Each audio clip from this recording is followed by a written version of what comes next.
right? Then finally, almost 500 devotees are gathered at Mayapur, right? Almost 500 devotees from all over the world gathered in Mayapur for 1975 GBC Gaur Purnima festival. Then when Prabhupada came, Prabhupada was amazed to see the temple is kind of done nicely.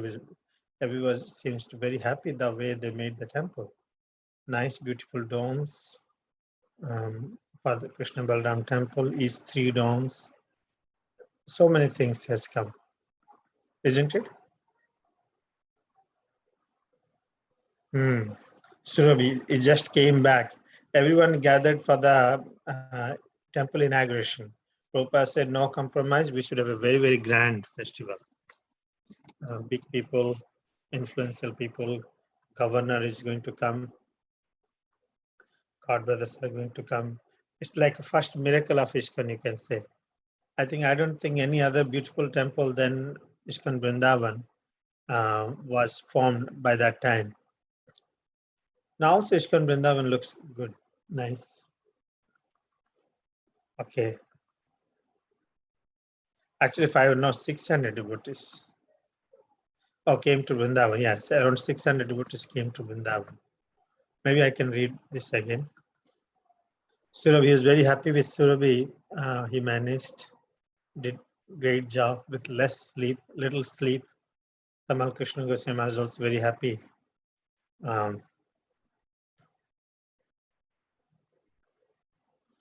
No less than 600 devotees from ISKCON centers around the world had come to Vrindavan as part of the annual Indian pilgrimage.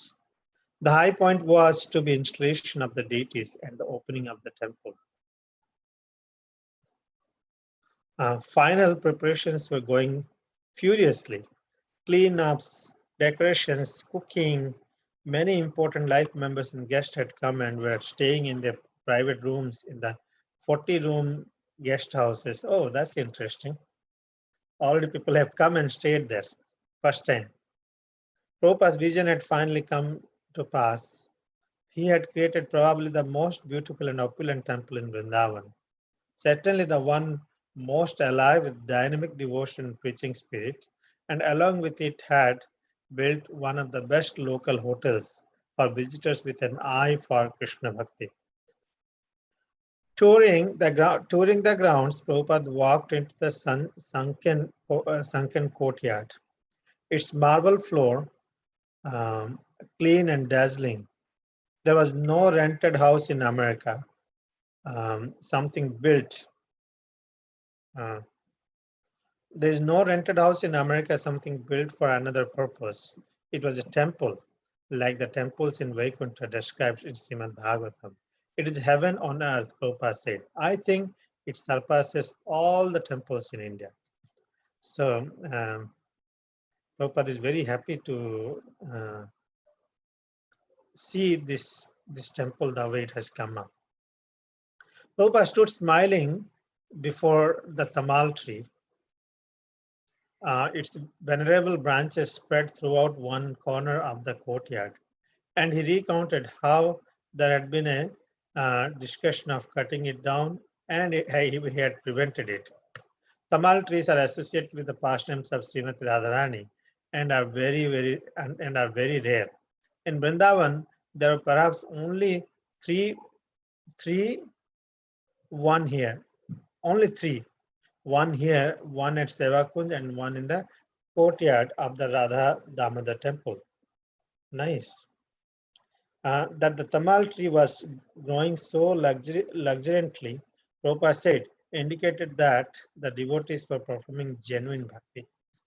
Convinced that the temple was actually ready, Prabhupada entered his residence just between the temple and the guest house. Many details demanded his attention, and many visiting disciples were present. Thus, in Ramanrati, in a place where there was no temple, a pure devotee desired, let there be a temple and seva, devotional service. And what had once when an empty lot was now a place of pilgrimage. Such is the power of the desires of the pure devotees. So now Prabhupada is very impressed to see. Uh, Even I can't believe actually. Last year, there was nothing was there.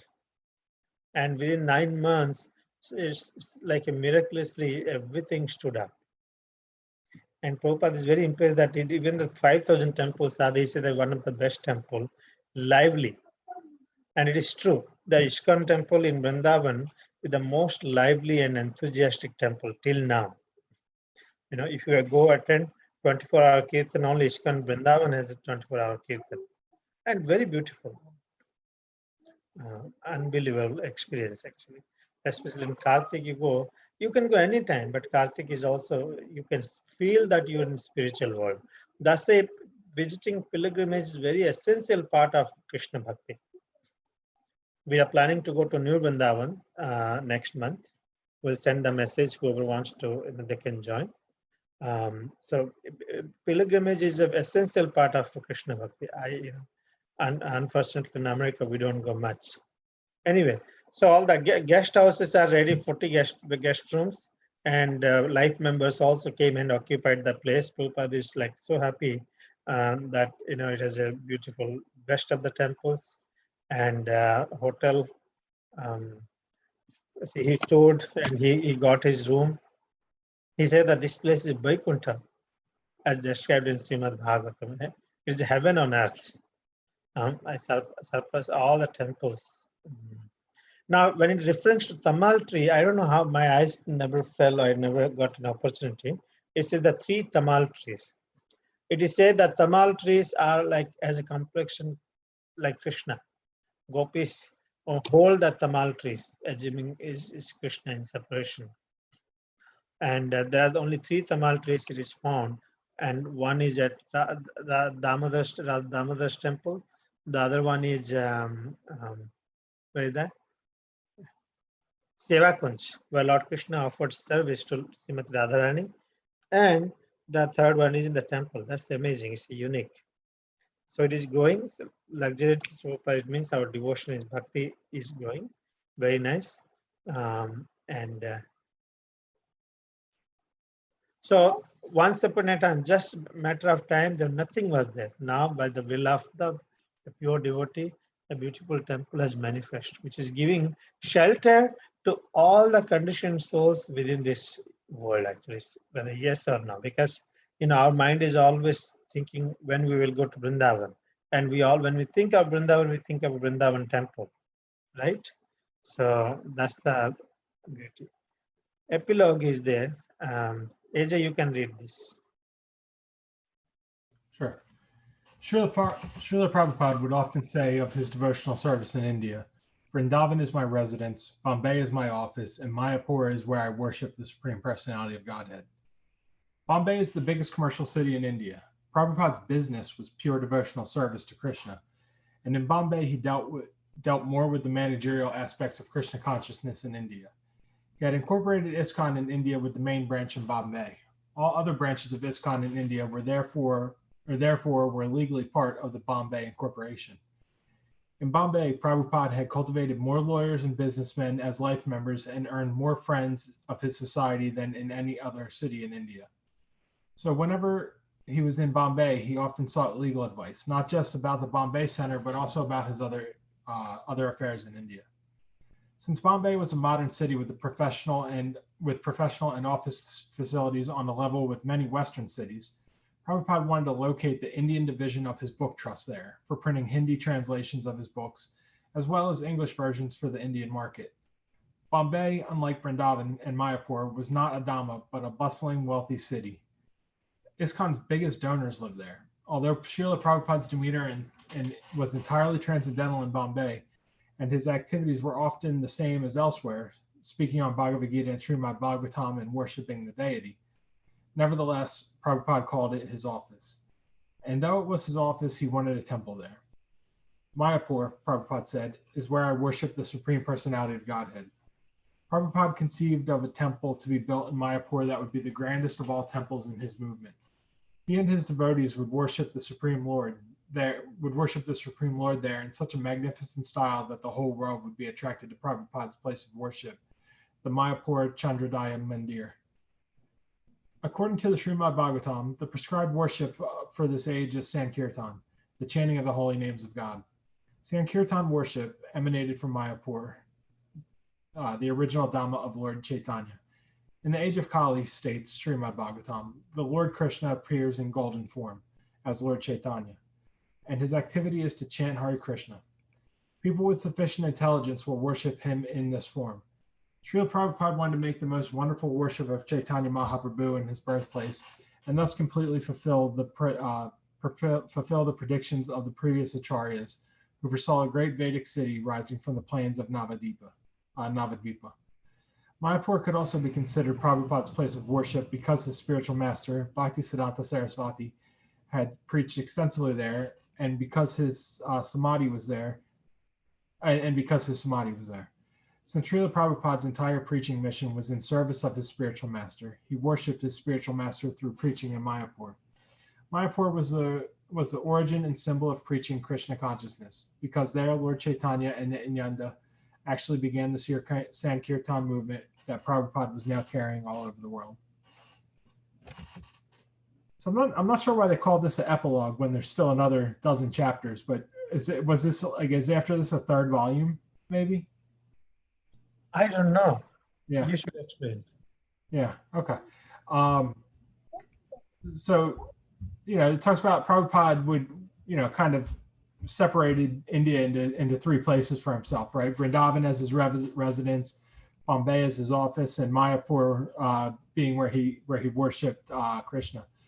And it tells a little bit about Bombay and how it's the biggest commercial city, and although Prabhupada's business was pure devotional service, he still had to deal with a lot of the managerial aspects of running ISKCON, and he did that primarily out of Bombay.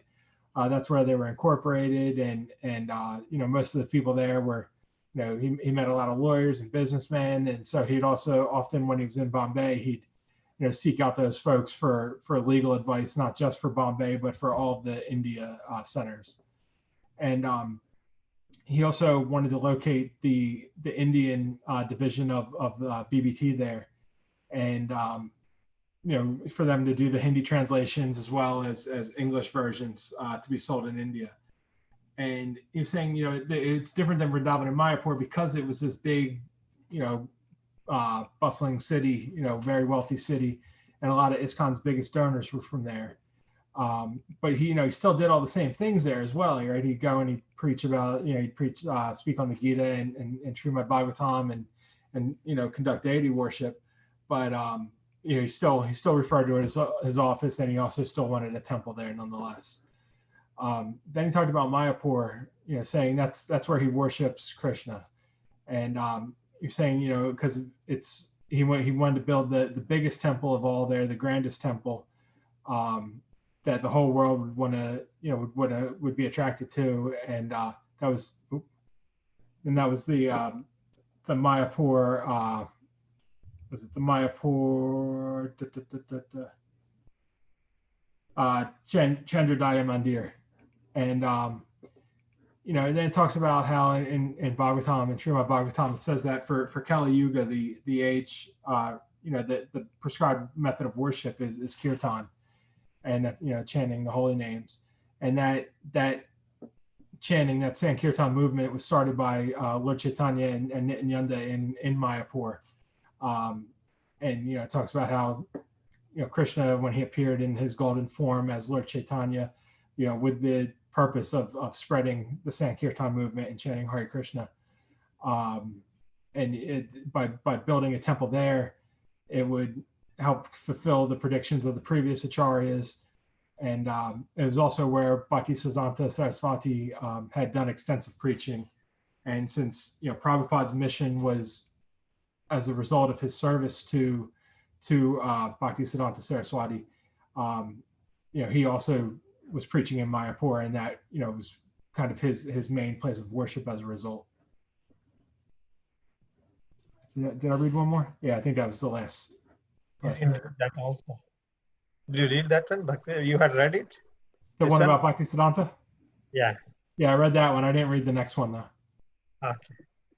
You're super fast. Yeah, Prasanti? Sri Chaitanya Mahaprabhu wanted to preach the Sankirtana movement of love of Krishna throughout the entire world, and therefore, during his presence, he inspired the Sankirtana movement. Specifically, he sent Rupa Goswami to Vrindavana and Nityananda to Bengal, and personally went to South India. In this way, he kindly left the task of preaching his cult in the rest of the world to the International Society for Krishna Consciousness. Vrindavana is Prabhupada's residence. Religious people in India, as well as religious scholars in the West, saw Prabhupada as a Vaishnava sadhu from Vrindavana. When he began his preaching in New York City, he would often introduce himself as coming from Vrindavana. Here I am now sitting in New York, he once said, the world's greatest city, but my heart is always hankering after that Vrindavana. I shall be very happy to return to my Vrindavana, that sacred place. The people of Vrindavana also thought of Prabhupada as their hometown success. Upon retiring from family life in 1954, Prabhupada had gone to live in Vrindavana, first at a temple near K.C. Ghata and then at the Radha Damodar temple. After taking sannyasa in 1959, he had continued to reside in Vrindavana and, and when not living there to reserve his two rooms at Radha Damodara. Vrindavana is the home of Krishna consciousness, the place of Krishna's childhood pastimes, the place where the six Goswamis sent by Lord Chaitanya had excavated holy places, written transcendental literature, built temples. Any devotee could feel at home there, and thousands of Vrindavana residents carried bead bags, chanted Hare Krishna, and wore the Vaishnava tilaka and dress. Vrindavana belonged to Radha and Krishna, and this was still acknowledged by the residents of the present day Vrindavana. Ultimately, Vrindavana is revealed only to the pure devotee. Vrindavana is the eternal residence of all spiritual souls in their eternal relationship with Krishna. The Vrindavana in India is a transcendental replica of Goloka Vrindavana, the eternal planet where Krishna resides in the spiritual world. The pure devotees aspire to attain to Goloka Vrindavana after finishing their life in this world. And Prabhupada, therefore, as a pure devotee of Krishna, naturally felt at home in Vrindavana. He sometimes said that if he were to become very ill, he would prefer not to go to any hospital but to simply go to Vrindavana and there pass his last days. To spread the glories of Vrindavana, Prabhupada had left Vrindavana, but like a traveler away from home, he always thought of returning.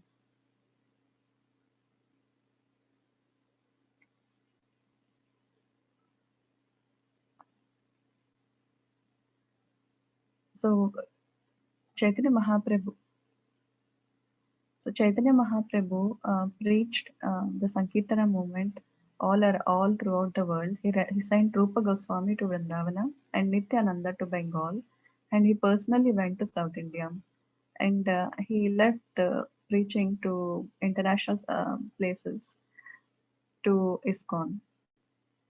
Vrindavana is Prabhupada's residence. He often quoted that when he traveled to New York, then also he introduced that his heart that he came from Vrindavana and his heart was always hankering for Vrindavana.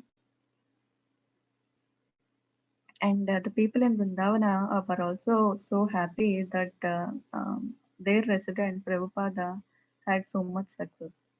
And he in after retiring from the family life, he in 1954 he lived in Vrindavana in near KC Ghata and then at the Damodara temple. and he also reserved 2 rooms at the Radha Damodar temple. Vrindavana is the place of Krishna consciousness and Krishna's childhood pastimes. And it also explains that the 6 Goswamis lived over there, excavated many temples, um, and we can see that culture where residents will chant Hare Krishna, they carry the bead bags, they wear Vaishnava Tilaka, they wear the traditional attire, and they Vrindavana belonged to Radha and Krishna. Vrindavana is revealed only to the pure devotee, and Vrindavana is the eternal residence of all the spiritual souls in their relationship with Krishna. And it is compared to the Golok Vrindavana, where the transcendental place where every Vaishnava wants to go to after leaving the body. And since Prabhupada is a pure devotee, he naturally felt at home when he was living in Vrindavana, and he always, in his last days, want to go to Vrindavana and leave his body over there. That's all. Hare Krishna. Such a beautiful concept, such a beautiful journey. Unbelievable. I can't believe this. Coming home, going back home. And that home is actually Vrindavan in spiritual world, Goloka Vrindavan. And that Vrindavan is manifested in the material world. But that is supposed to be the object of meditation for everybody. But it was not available. Prabhupada, being pure devotee, brings that Vrindavan, and devotees makes the devotees as object of meditation Vrindavan.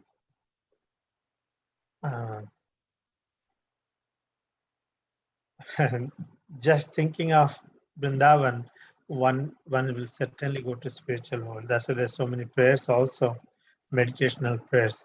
Jaya Radhe Jaya Krishna Jaya Vrindavan Sri Govinda Gopinath Madana Maha. So let there be a temple. We primarily discussed about these important places of Bombay, Mayapur, and Vrindavan. It's a home for all ISKCON devotees. How Prabhupada made, as we read, I can't believe how so simple way, easy way, he's paving the path for all of us to go back to Vrindavan. He paved the path for all of us. This is not an easy, mundane thing. It's not a mundane competition, but actually it's for our movement, our community. How easily we can attain Vrindavan. He gave everything created for us. It's very inspiring chapter. We read it. So if it's okay, we can start the chapter 45. Please distribute books. I was going to say real quick. So I looked it up. It looks like this was 3 volumes at some point, and then so that's why there's an epilogue in the middle. This is the start of the 3rd volume, but then they combined them at some point. Oh, is it? Yeah. Oh yeah, it says 1970. Look at this. We are in 75, but here it says 1970. Yeah, I think this is supposed to cover like 67, like 1967 onwards. But yeah. Okay, nice. Yeah, Pranath, you can read. Hare Krishna. Please distribute books. San Francisco, July 5th, 1970. Srila Prabhupada was attending the 1970 Rath Yatra in San Francisco. The day was cold and windy, and about 10,000 people had joined in Lord Jagannath's procession through the Golden State Park. Srila Prabhupada had danced in the street with thousands of participants during the parade, addressed a large crowd in an auditorium by the beach, and looked on as his disciples had distributed a free vegetarian prasadam feast to thousands. But when a devotee arrived with a half a dozen advance copies of Volume 1 of Krishna, the Supreme Personality of Godhead, Srila Prabhupada appeared especially pleased. Surrounded by devotees and curious festival goers, Srila Prabhupada held one of the books, admiring the front cover with its full color picture of Radha and Krishna. The volume was big, almost 7.5 by 10.5 inches, and its dust jacket shone silver with large, bright red letters Krishna. It was a transcendental wonder in Srila Prabhupada's reverent hands. Onlookers could barely restrain themselves from pressing in against Srila Prabhupada to peer over his shoulders. And they didn't restrain their exclamations when Prabhupada smiled and opened the volume. He examined the illustrations, the print, the paper, and the binding. Very nice, he said. He fixed his attention on a page, reading. Then he looked up and announced that this greatly valuable book Krishna had just arrived and that everyone should read it. Holding one book in his hand with the other copies stacked before him, he said that anyone who so desired should come forward and buy a copy. People began clamoring, and hands with $10 bills thrust forward while voices cried out, begging for a copy. And Prabhupada promptly sold every book, not even keeping one for himself. For the devotees, Srila Prabhupada's selling of the Krishna book was the most spectacular event of the Rath Yatra festival. They poured over the purchased books in groups, discussing Krishna's pastimes and the effect they would have on the people of America. Ramananda told how in 1967 Prabhupada had given away his advanced copy of Teachings of Lord Chaitanya in his room at 26 Second Avenue in New York City. Just before that book had arrived, Srila Prabhupada had been sitting and talking with Satyavrata, a disciple who had previously stopped coming to the temple due to petty quarreling with his god brothers. When the copy of the teachings of Lord Chaitanya had arrived, Srila Prabhupada had lovingly inspected it and had then offered it to Satyavrata as a gift. Brahmananda had been astounded to see Srila Prabhupada give away his only copy of the book. Having helped publish the book, Brahmananda knew how painstakingly Prabhupada had written it and how he had anxiously waited 1 year for the book to finally see print. Yet, once it had arrived, he had immediately given it away and to a disciple who was not even in good standing. Satyavrata had taken the book, thanked Srila Prabhupada, and left, never to be seen again. Although Srila Prabhupada wanted his disciples to be as eager to distribute Krishna conscious literature as he was, none of them knew how to do it. Distributing a magazine and asking for a small donation was one thing, but a big hardbound book? When the entire shipment of teachings of Lord Chaitanya had arrived in New York in April of 1967, the devotees had hired a truck, picked up the books at the dock, and unloaded them at 26 Second Avenue. They had then shipped them to ISKCON centers in Los Angeles, San Francisco, Boston, Montreal, and elsewhere. And there they remained. So this is San Francisco Rath Yatra, where Prabhupada unveiled it was a very cold and windy day, and about 10,000 people had joined the Lord Jagannath's procession. Prabhupada was dancing with thousands of participants, and there was a large crowd. Uh, distributed free prasadam to many people, and the first about half a dozen copies of the first volume of Krishna, the Supreme Personality of Godhead, had arrived, and Srila Prabhupada was very pleased, and he was very pleased to see the color pictures of Radha and Krishna, the front cover, and and everybody wanted to see that copy, and Prabhupada smiled, opened the volume, and everybody was exclaiming, Prabhupada especially actually examined the illustrations, the print, the paper, and the binding, and was very pleased. And and then he announced that the book had arrived and everyone should read it, and and that anybody who wanted to buy a copy should come forward. And a lot of people began coming forward with $10 bills, and everybody was begging for a copy. And Prabhupada sold each and every copy, not even keeping one for himself. And then back in 1967, Brahmananda mentions that how Prabhupada gave away his copy of the teachings of Lord Chaitanya in his room. Uh, Prabhupada was talking to Satyavrata, who was a disciple but stopped coming to the temple because of some small quarrels between the god brothers. But um, of Prabhupada, when the copy arrived, gave it, looked at it, inspected it, and then offered it to Satyavrata as a gift. And Brahmananda, who had helped publish that book, was shocked to see Prabhupada give away that his only copy of the teachings of Lord Chaitanya, because he knew how much effort Prabhupada had taken to write it, and how he was anxiously waiting for a year for the book to be printed.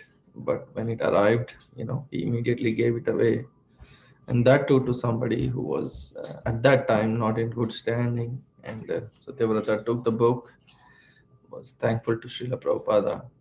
He left and never was seen after that.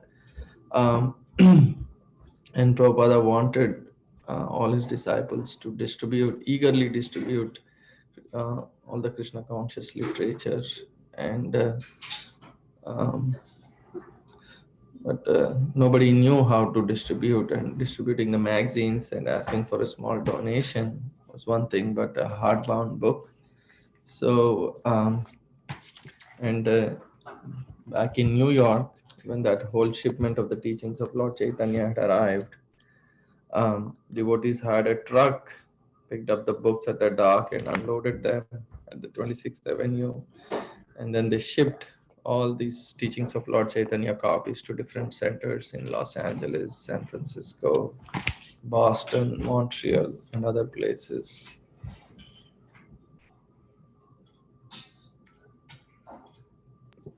Nice.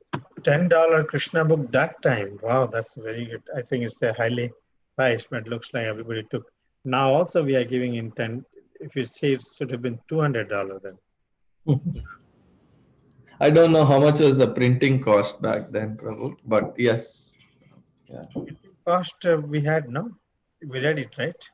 No, I'm saying back then for the number. Back then also printing cost we read it.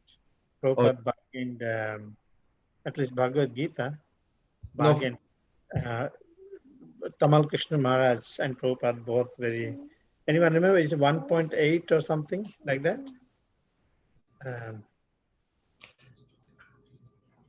Yeah, this maybe more pictures and more,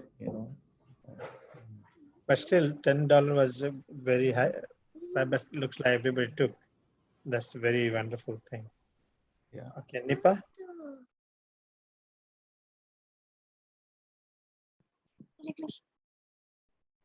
Some devotees had tried placing ads in magazines and leaving books in bookstores on consignment, but the books didn't sell. How to sell these big hardbound books remained a mystery until something significant happened, an accidental discovery. One day in 1971, while driving back to the temple after chanting in downtown San Francisco, two brahmacharis stopped at a local service station for gas.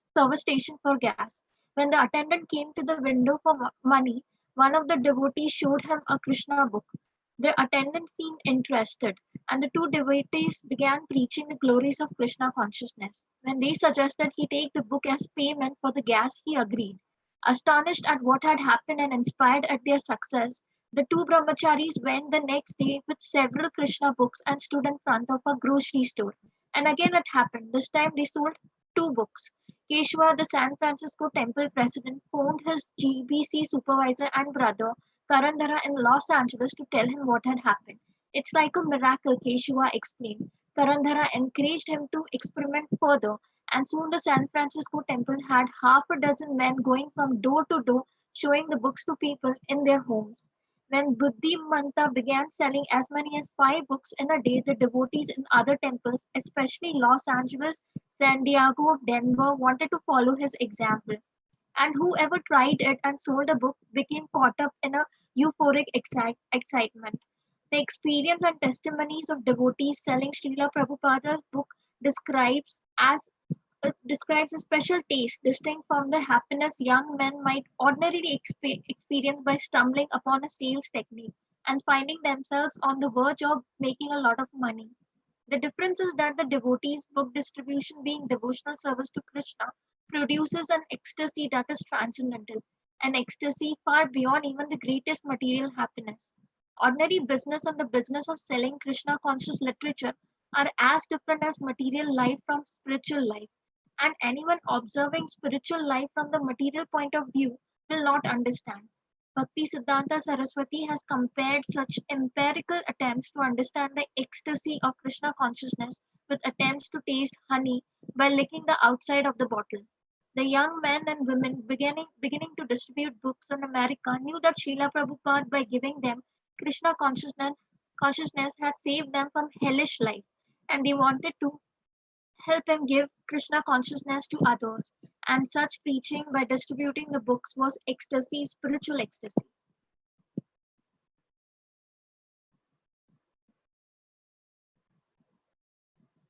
So some devotees tried to place the ads in the magazines and leave the books in the bookstores, but it was difficult to sell the books because of their hardbound nature and remained a mystery how to sell them until one time a significant thing happened: accidental discovery. One day in 1971, while driving back to the temple after chanting in downtown San Francisco, two brahmacharis had stopped at the gas station. When the attendant who was there to came to pay the money, one of the devotees showed the Krishna book, and the attendant became interested. And he was offered the book as the payment for the gas, and he immediately agreed. Astonished at what had happened and inspired, the two brahmacharis went to several other stores, like the grocery stores, and it happened again, the same thing. And they sold 2 books. And Keshava, the San Francisco temple president, phoned the GPC supervisor, Karandara in Los Angeles, to tell them what exactly happened. It's like a miracle, Keshava explained. And Karandara encouraged them to do this experiment this further. And soon there were like half a dozen men going from door to door showing the book in their homes. And then Buddhi Manta began selling as many as like 5 books um, in Los Angeles, San Diego, and Denver. And he kind of set an example. And whoever tried it also sold a book and was like an excitement, euphoric excitement for everyone. And this experience and the testimonies of devotees selling Srila Prabhupada's book describes a special taste by the young men might distinct from the happiness that normally that young men uh, experience by stumbling upon sales technique and finding themselves making a lot of money. And the difference is that the devotees distributing the book being devotional service to Krishna, and it produces an ecstasy and transcendental far which is far beyond the taste of material happiness. uh, do, I lost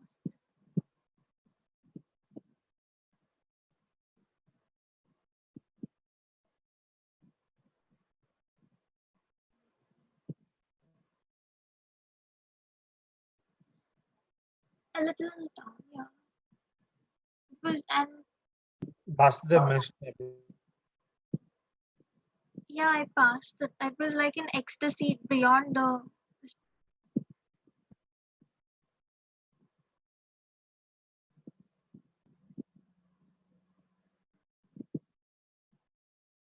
So it's yeah, licking that little, yeah. It's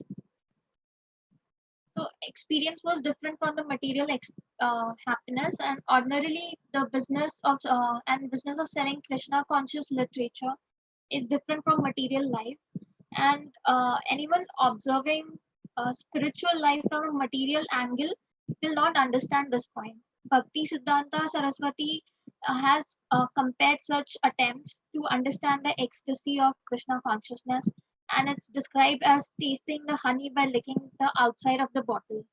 And young men and women started to distribute books in America and knew that that by giving Krishna consciousness would save Srila Prabhupada had saved them from the hellish life by giving them Krishna consciousness, and they wanted to give help him giving Krishna consciousness to others, and preaching the same and distributing books was like an ecstasy, spiritual ecstasy.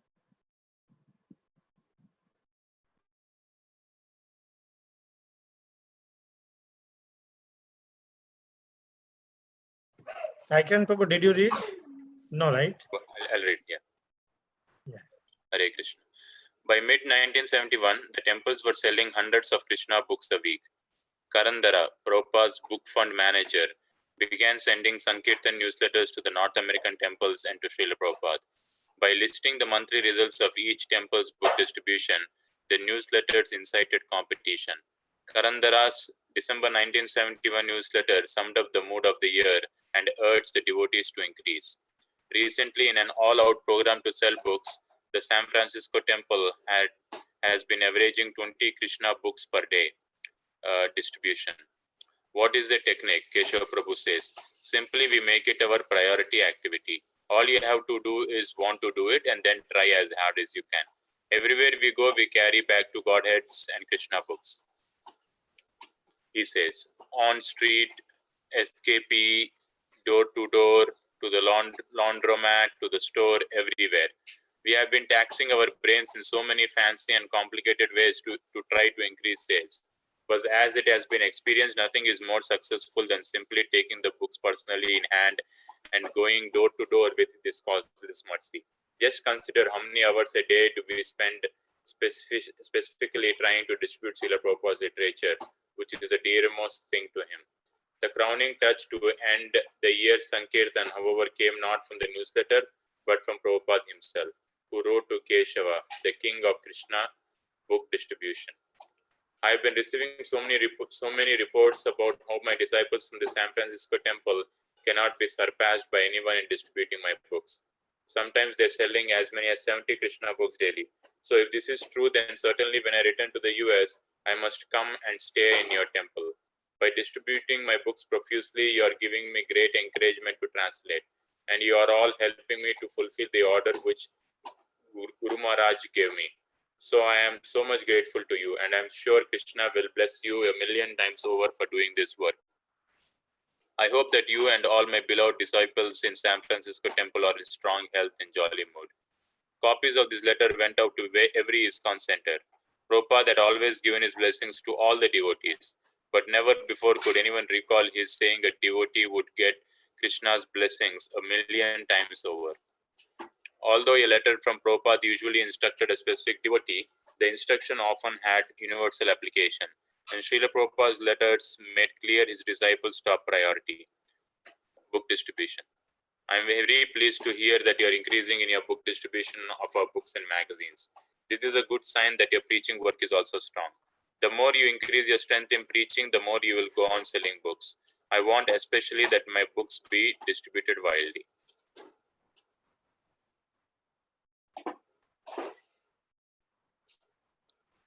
So by mid-1971, the temples were selling hundreds of Krishna books a week.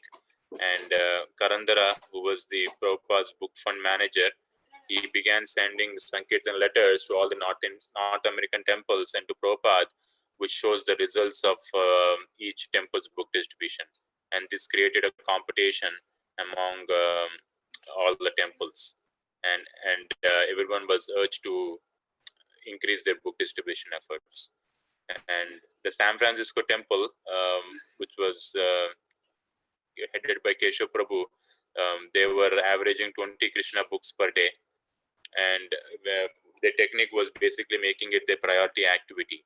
Like they just had to try pick some books, and wherever they go, they carry those books and they distribute. So they have been going to the Sankirtan parties, door to door, laundromat, and the stores. And they had been thinking about many fancy and complicated ways, but as they experienced, nothing is more simply successful than just taking the books and going door to door.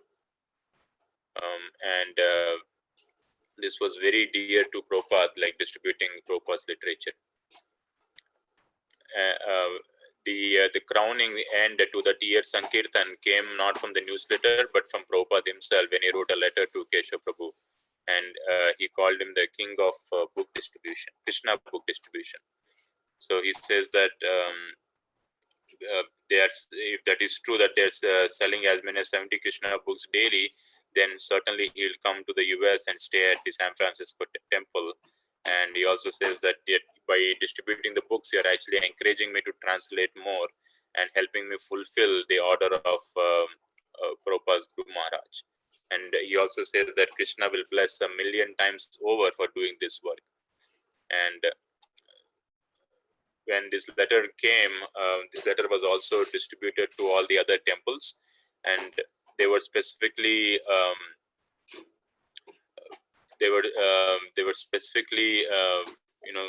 they never seen Prabhupada mentioning that a devotee would get like a 1,000,000 times blessings from Krishna. And whenever he instructed a specific devotee, the instruction always had universal application. And he also says that the more you come do your book distribution, that is a good sign that your preaching is also strong. And the more you increase your strength in preaching, the more you will go on selling books. Vasanthi, you didn't read probably, right? I read, Prabhuji. Okay, you can do one more. I hope that you and my beloved disciples and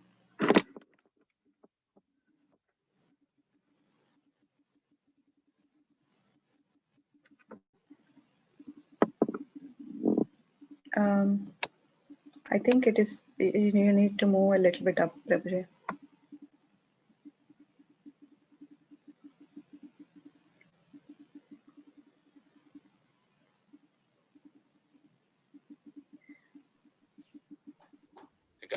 I'm very pleased. I think that is where we have to start. Oh, is it? Oh, okay.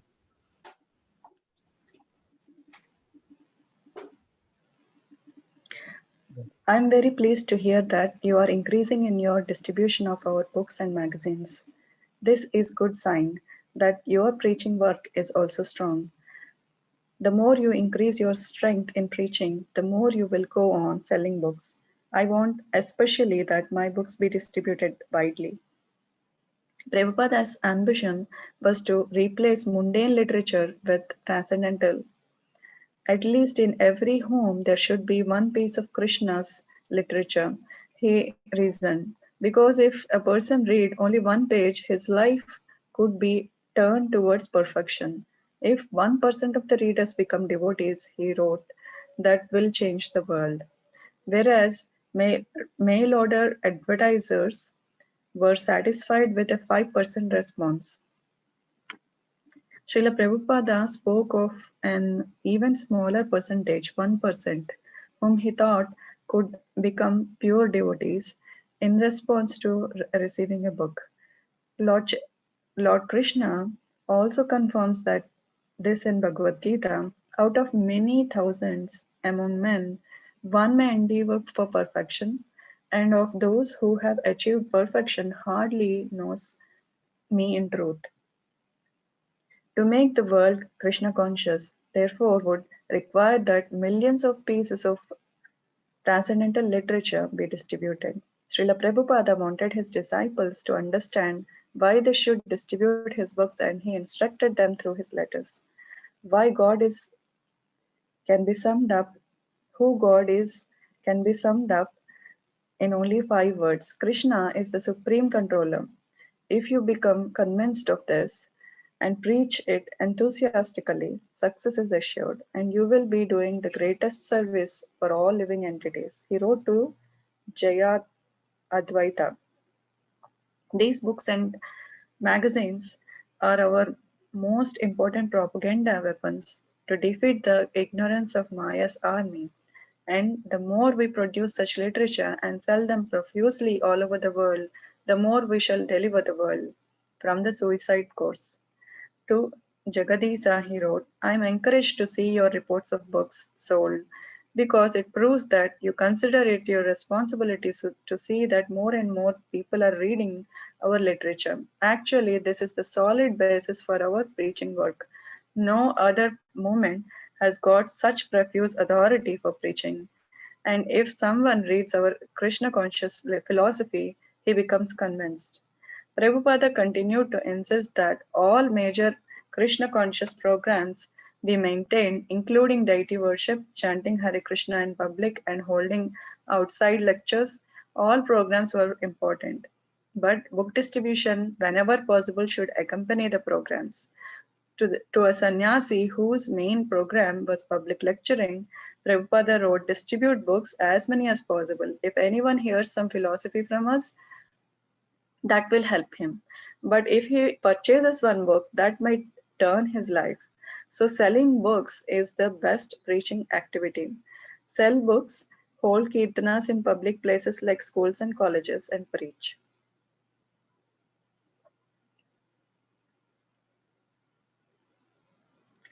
So Prabhupada says he is very pleased with the book distribution and also magazine distribution. And he says this is a sign that their preaching is very strong. And the more they increase the preaching, the more they can sell the books. And he wants his books to be distributed widely. And Prabhupada's ambition was to replace the mundane literature with the transcendental literature. And he says if 1% of the readers become devotees, that will change the world. And the mail order advertisers were satisfied with the 5% response. And Srila Prabhupada spoke of even smaller percentage, 1%, whom he thought would become pure devotees by receiving his book. And even in Bhagavad Gita, also we hear that out of thousands of men, one will endeavor for perfection. And of those who endeavor for perfection, hardly someone can know the truth. And Prabhupada wanted his disciples to distribute his books and instructed them to the letters. When one understands that Krishna is the supreme controller, he will become convinced and he can preach enthusiastically and help other living entities. And he wrote many letters like to Jaya Advaita and Jagadisa about how they can do this most important propaganda of distributing the books and magazines, and how it will help others. And he encouraged them to do the preaching and also distribute books. And Prabhupada also encouraged them to do the deity worship, chant Hare Krishna, hold kirtanas in the public places, and also to distribute the books. So because of this, it will automatically increase the book distribution, and especially to sannyasis whose main aim is to preach. He also said that they have to hold the book distribution more, and that way they can automatically change the one's life.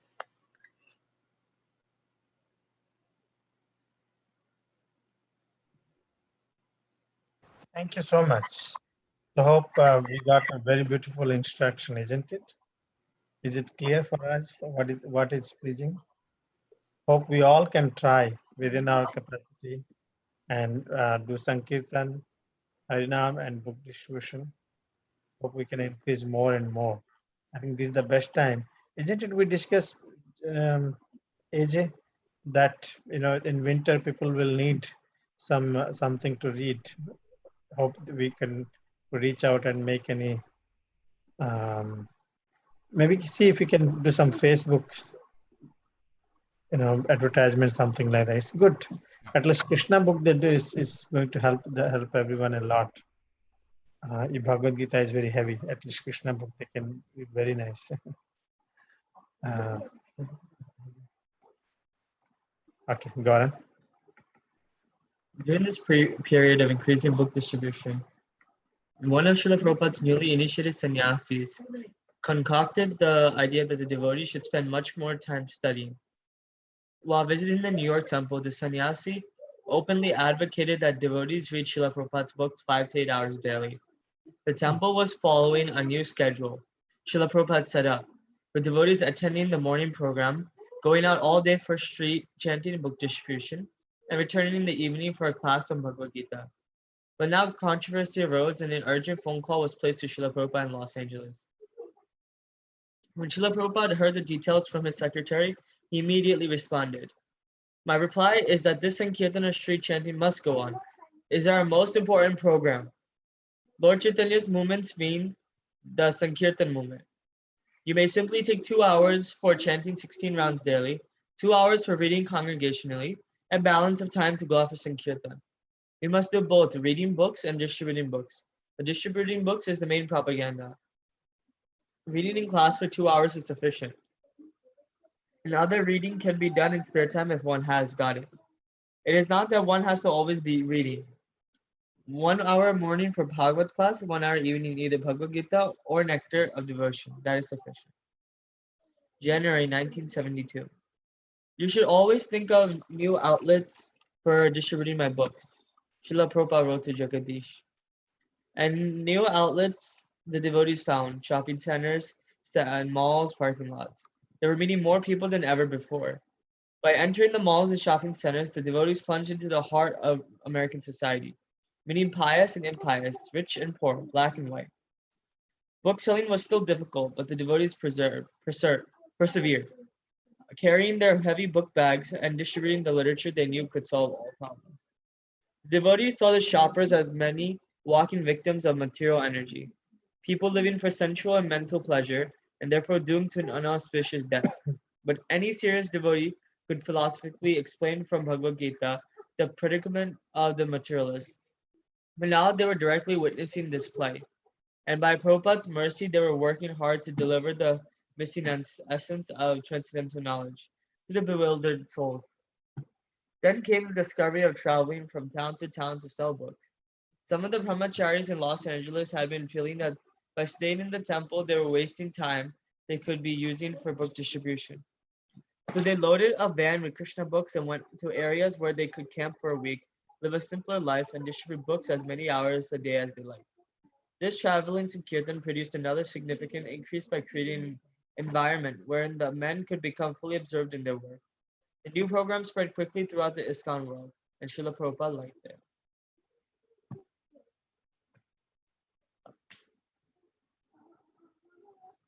So during this period of book distribution, Prabhupada had newly initiated this one sannyasi, and he was in the New York temple, and this devotee said that they should spend much more time studying than they should spend much more time studying, at least 5 to 8 hours daily. And the temple was following a new schedule that Srila Prabhupada had set up, which was attending morning program, going attending the Bhagavatam class in the morning, and then going out for chanting and book distribution in the middle of the day, and returning for evening class. But now a problem had arisen because this sannyasi is saying that they should read 5 to 8 hours a day. And when Prabhupada heard this, he immediately responded saying that the most important program in our movement is the Sankirtan and the book distribution. And so Lord Chaitanya Mahaprabhu's movement was the Sankirtan movement. So the devotee should take 2 hours for chanting 16 rounds, 2 hours for reading, and then go for the balance of time to go for a Sankirtan. And Prabhupada said that reading for 2 hours a day is sufficient. If one has more spare time, then they can read more. But 1 hour in the morning, Bhagavatam class, and 1 hour in the evening, either Bhagavad Gita or nectar devotion. That is sufficient. And Prabhupada was always writing to his disciples and saying that they should find new outlets for distributing his books.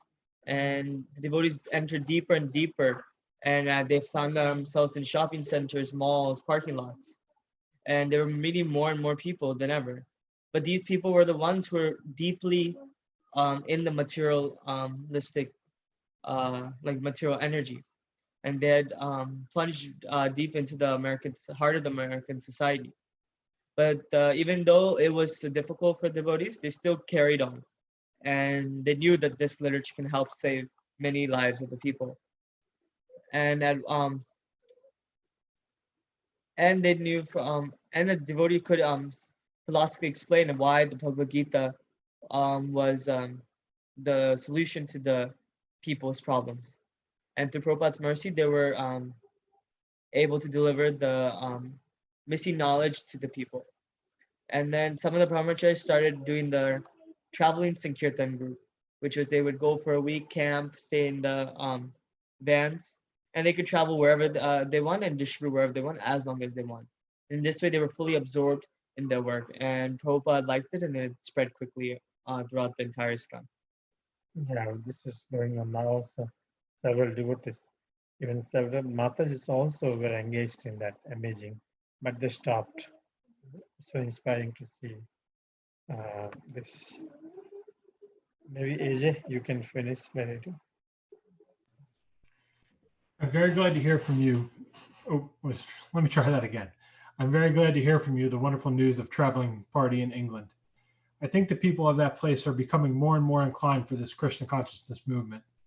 They're inviting you to stay at their houses. They are taking books, becoming sometimes devotees. All of these are very encouraging signs to me. Simply go on in this way, stopping at every village and city in England, Scotland, or if there are other places like Ireland. Simply stop for some time, distribute books and hold Sankirtan procession, answer their questions, give some leaflets or small informations freely, distribute prasadam wherever possible, at least some small thing. And if there is some genuine interest being shown, then request the townspeople to arrange some engagements for speaking in their schools or in someone's home or a hall like that. In this way, remain always without anxiety for destination and comfortable situations. Always relying only on the mercy of Krishna for your plan. Just go on preaching his message and selling his books wherever there is interest. We shall not waste time if there is no interest or if the people are unfriendly. There are so many places to go. Srila Prabhupada began saying that opening new centers was less important now than the traveling parties were combing the country. When he heard that the temple president in Vancouver had acquired a bus for traveling, he wrote, "I think we are becoming like a gigantic guerrilla warfare movement fighting with Maya. This traveling in buses is the best means to drive away Maya and establish Krishna consciousness all over the world." Prabhupada was glad to hear that temple presidents and zonal leaders were also going out with traveling Sankirtan parties. The Vedic concept of the commander, he said, is that he must fight in the front lines, not sit behind the scenes sheltered. Having already witnessed how some of his leading disciples had become bogged down by managing many things, he advised them all to travel and preach, distributing literature wherever they went. Practically, this ISKCON organization is there because I have been always traveling. I never sat down in my old age, no. So you follow my example and preach widely all over the world. That is Chaitanya Mahaprabhu's version. When a devotee in California wrote Srila Prabhupada for permission to give up married life and go on traveling Sankirtan, Prabhupada replied that to give up family life was not necessary. Lord Chaitanya had taught that being a sannyasi or a grahasta did not matter as long as one fully served Krishna. A householder could also sometimes travel and distribute books with or without his wife. So Prabhupada's kind of outlining, how he wants these traveling parties to operate. He's saying, I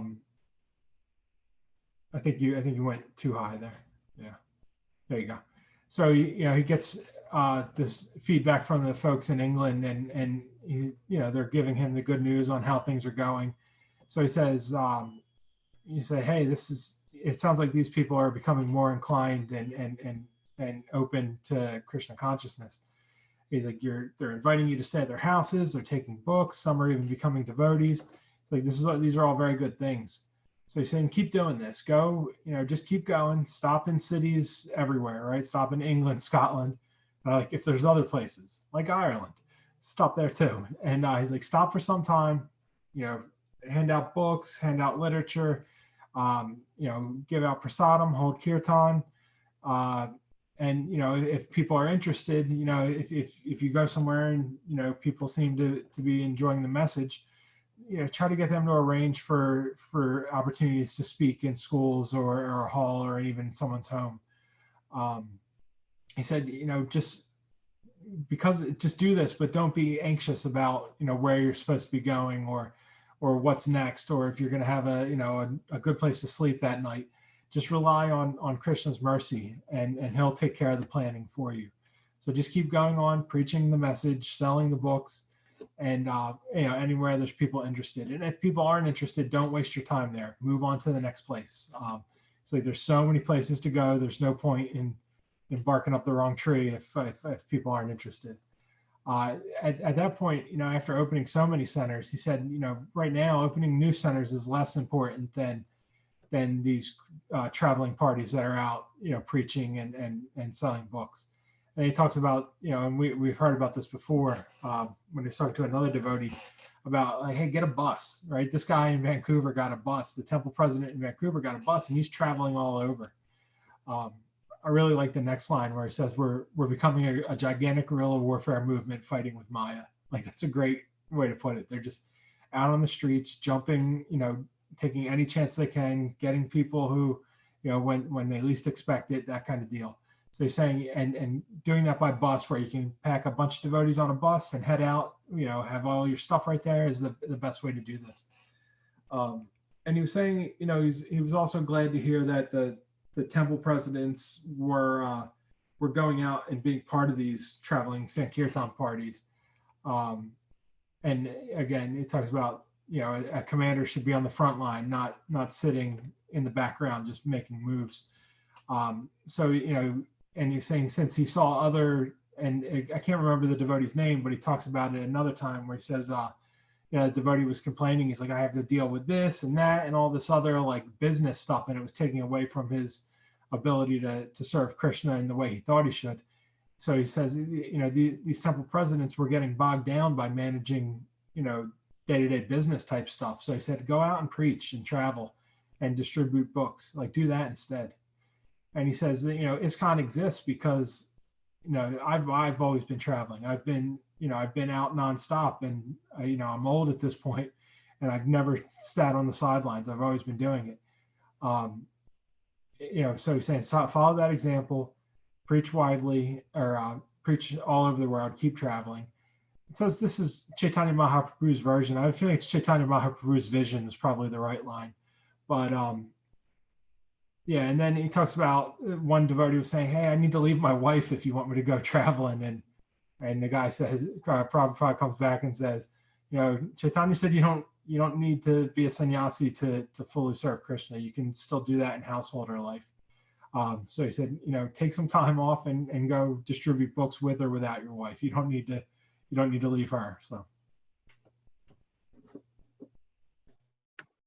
Thank you, Ajay. Thank you, everyone. So I think it's a good reading, nice lesson, especially this subject is how we should take the distribution of books is very important, and simultaneously reading, unbelievable. Their experiments worked very well. Now actually the book distribution is also reviving, right, in whole America and everywhere. I think in Delaware we can improve a little more. We need everybody's participation, even if 5 books in a month. 5 books in a month is not a very big target, no? We can start. We will see. Let's pray to Krishna and Prabhupada and see what we can do. Thank you so much. We'll reconvene again tomorrow. Okay? Hare Krishna. Srila Prabhupada ki jai. Hare Krishna. Hare Krishna.